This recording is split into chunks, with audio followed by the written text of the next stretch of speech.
그럼요. 여기는 신규 법인도 대출 부동산을 매입할 경우에는 대출을 내주거든요. 신규 법인도. 네, 그 신규 법인 같은 경우에는 실질적으로 소득이 증명이 되지 않은 상황이잖아요. 그렇죠, 그렇죠. 네, 그래도 다 대출이 가능합니다. 다만 부동산만 또 질문이 하나가 있는데, 일본 부동산 시장에서 좀 성공적인 투자를 위해 가장 중요한 타이밍은 언제라고 생각하는지가 궁금한데, 이제 뭐 정절이나 아니면 우리 한국 같은 경우는 뭐 선거라든지 이런 그거에 따라서도 부동산 가격이 변동이 크다고 저는 얘기를 많이 들었거든요.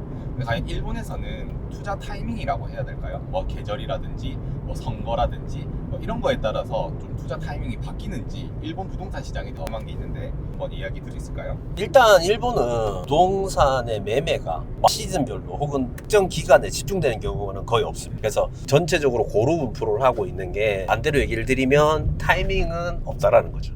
한국처럼 뭐 선거라든 이런 뭐 당의 변화에 따라서 이기고 그런 경우가 좀 있다는 거죠. 그렇죠. 그런 게 적다 보니까 어떤 특정 시점에 부동산의 매매 거래 수가 증가한다든지 이런 건 없다는 거죠. 고루 분포하고 있다는 얘기는 특별한 타이밍은 없다. 다만 좋은 물건들을 찾아서 어떤 물건별로 거래를 하는, 그게 중요한 거지. 어떤 특정 시점에 부동산 수요가 폭발적으로 증가하거나 혹은 부동산의 수요가 감소하거나 이런 건 없다는 거죠.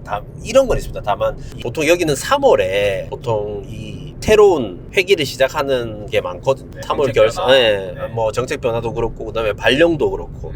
예, 그렇다 보니까 대충 겨울 시즌 1월달, 2월달, 12월, 1월, 2월 이때 임대 수요가 증가하는 건 분명히 있습니다. 왜냐니까 내가 새로운 부임지로 간다, 아니면 인사 이동이 있다, 뭐 이런 경우에는 새로운 지에 가서 또 임대차 계약을 해야 하기 때문에 이때 임대 수요가 변화하는 부분이 있지만, 매매 거래 동향은 특별히 변동이 없는 게, 아까도 말씀드렸듯이 부동산 가격이 30여 년간 큰 변동이 없었습니다. 민감하게 어떤 사안에 따라서 많이 오른다든지 많이 내린다든지 30년 동안 큰 변화가 없었다고요? 네, 큰 변화가 없었습니다. 물가도 거의 30년 동안 큰 변화가 없어요. 그래서 그러다 보니 어떤 정책적인 요소에 의해 가지고 부동산이 크게 변한다? 이런 부분들은 거의 없어요. 오히려 이런 건 있습니다. 일본 정부의 정책상 부동산 거래를 활성화시키기 위해서 어떤 정책을 해야 될까? 그 다음에 어떻게 하면 부동산 가격을 좀 더 안정적으로 상승시킬 수 있을까? 오히려 이런 걱정을 또 하고 있죠. 우리나라랑 반대네요. 네, 반대예요. 저희나라는 어떻게든 그 분양이라든 이런 금액을 폭등하지 않게끔 그런 정부에서 규제를 하는 가 많은데. 그렇죠. 정책상으로도 보면 우리나라 같은 경우에는 뭐 취득세율을 높인다든지 특정 부동산에 가지고 취득세율을 더 과하게 매겨서 거래를 조금 더 어렵게 만든다든지 이렇게 하는데, 지금 현재 여기는 이 특례법을 적용해가지고 취득세율을 다 낮추고 주고 있어요. 그다음에 고정자산세도 낮춰주고 있고. 이유가 뭐냐니까 부동산 거래를 계속 좀 활성화시키기 위한 정책들을 펴요. 정부에서도 이제 뭐 유의라든지. 그렇죠. 여기는 대출에 대한 규제는 실질적으로 정부에서 하는 건 없습니다. 은행에서 그 해당 부동산의 물건을 평가를 해서 감정평가액에 따른 대출을 맥스로 진행을 하는 부분들이 있지, 뭐 예를 들어서 자기 소득 수준의 일정 부분 이상은 대부채를 낼 수 없어, 이런 정책은 없어요. 은행의 재량이 더 높은. 그렇죠. 그러다 보니까 여기는 부동산 가격이 오를까봐 걱정하는 게 아니고 내릴까봐 걱정. 한국 같은 경우는 뭐 LSD나 뭐 이런 그 소득 비율에 따라서 대출의 율이 좀 많이 달라지는데, 그렇죠. 이거는 확실히 그런 면에서 좀 한국과 차이점이 크네요. 그럼요. 여기는 신규 법인도 대출 부동산을 매입할 경우에는 대출을 내주거든요. 신규 법인도. 네, 그 신규 법인 같은 경우에는 실질적으로 소득이 증명이 되지 않은 상황이잖아요. 그렇죠, 그렇죠. 네, 그래도 다 대출이 가능합니다. 다만 부동산만으로 한 담보대출은 안 돼요. 왜 안 되냐니까, 제가 말 부동산 가격이 오르지 않았기 때문에, 해마다 부동산 가격이 떨어졌기 때문에, 내가 오늘 이 담보 가격을 예를 들어 100만 원 인정을 했다. 내년에는 100만 원이 아니라 95만 원이 되거든.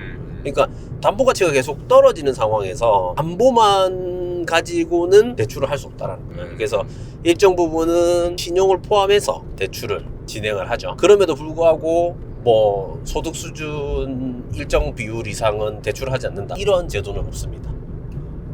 또 그런 부분에서는 확실히 차이점을 많이 느낄 수가 있네요. 네. 대표님께서도 해준 말씀인가요? 네, 저희 이사님이 워낙 잘 설명을 하셔서 저는 할 말은 다 해주신 것 같은데, 우선은 한국분이 이제 일본에 투자를 하시기 좋은 이제 시기라고 하면은 아까 말씀하신 환율이 좋을 때나 가치가 저렴할 때 그 정도라고 보시면 되실 것 같고, 은행에서 융자 받기 좋은 시기라 하면은 은행이 결산기 전, 그러니까 은행이 이제 그 많은 융자를 해야 되는데 그 실적이 아직 안 찼을 때는 은행 심사가 조금 더 쉽다고 생각합니다. 있습니다. 그게 네. 이제 약간 초나 이럴 때 이게 말보 한 중순에서 말 정도 네, 실적을 채우셔야 되니까 아. 그쯤이 융자가 심사가 덜 까다롭다고 생각합니다. 반대네. 여기 같은 경우는 올해 초나 이때 이제 대출의 그 금액이 있을 때 좀 많이 내어주고 말쯤 되면 이제 대출을 또 이제 줄이는 은행마다 있더라고요. 대출을 많이 내니까 일본은 여기는 대출을 대출을 네. 크게 낼 수 없으니까. 어떻게 보면 한국과 일본은 진짜 반대로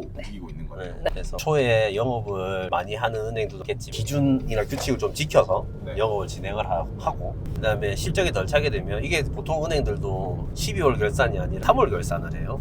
그러니까 연말쯤 12월달, 11월달, 12월달 지금 이맘때쯤 되면 대충 은행에 본인이 실행해야 될 대출 실적들에 대한 광고들이 남게 되는 거죠. 이런 것들 같은 경우에는 연말 안에, 그러니까 자기 회기년도 내년 3월 안에 다 집행을 해야 되는 부분들이 있으니까 이런 부분들이 좀 남아있는 시즌에, 물론 뭐 잘 안 남아있는 기관도 있겠지만 기관별로 좀 다르긴 하겠지만 이런 시즌에 좀 이용을 해보면 조금 편리하게 좀 수월하게 진행할 수 있는 부분들도 있다, 그 말씀 드린 것 같습니다. 됐습니다. 그러면 이제 일본 부동산은 또 한국 부동산과 많이 다르기 때문에 이 점 잘 고민도 하셔가지고 좋은 자가 되도록 한번 만들어 보면 좋을 것 같습니다. 네. 자, 아리가토 고자이마스. 아리가또 고자이마스.